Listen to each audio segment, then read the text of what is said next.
الحمد لله رب العالمين.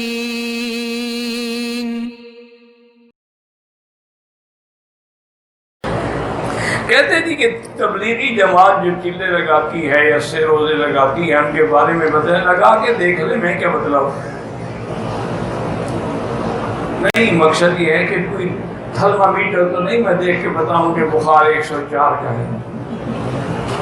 تم خود چلے جاؤ، سے روزہ لگا لو، پھر 7 دن لگا لو، پھر 40 دن لگا لو. باقی یہ کہنا بات یاد رکھو، بدعت وہ ہوتی ہے جس کا دین میں اصل نہ ہو.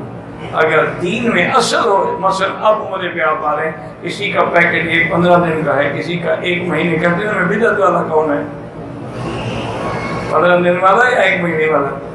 حالات ہے، اس کو 15 دن کا ویزا ملا ہے، اس کو 1 مہینے کا ویزا ملا. تو یہ کوئی ایسی بات نہیں ہوتی جو قابل اعتراض ہو. اور پھر یہ جو 40 کا عدد ہے نا، اس میں علماء نے لکھا ہے کہ کوئی حکمتیں ضرور ہیں کہ اللہ نے موسیٰ علیہ السلام سے جو چلہ لگوایا ہے، وَتَمَّ مِيقَاتُ رَبِّهِ 40 لَيْلَةً، اللہ نے کہا موسیٰ 40 راتیں پوری کرو. کوئی راز تو ہے. اسی طرح اللہ نے ہر پیغمبر کو نبوت 40 سال کے بعد دی. 40 سال سے پہلے نبوت نہیں دی جاتی. تو کوئی راز تو ہے نا 40 کے عدد میں. مدینہ منورہ میں اگر 40 نمازیں جماعت سے پڑھے اور تکبیر تحریمہ بھی فوت نہ ہو تو اس کو اللہ تعالیٰ آگ سے اور نفاق سے بری کر دے. وہاں بھی 40 نمازوں کا ذکر ہے.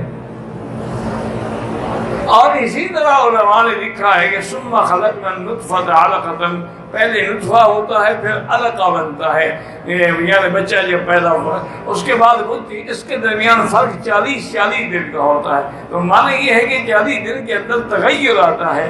اس لیے بعض علماء نے دین کے کام کے لیے بھی یہ دن رکھے ہیں کہ اس میں کوئی نہ کوئی تغیر آئے گا، تو اس کی وہ اتباع کر رہے ہیں.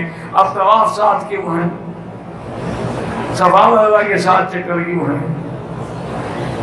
اعلیٰ اپنا جب سجدہ کرتے ہو تو 7 اعلیٰ ہوتے. اس لیے صرف اعتراض نہ کیا کریں، بلکہ ان کے ساتھ جا کے کچھ دن لگا کے دیکھیں، اور جو ان کی غلطی ہو ان کو ٹوکیں، ان کو بتلائیں کہ یہ غلط ہے.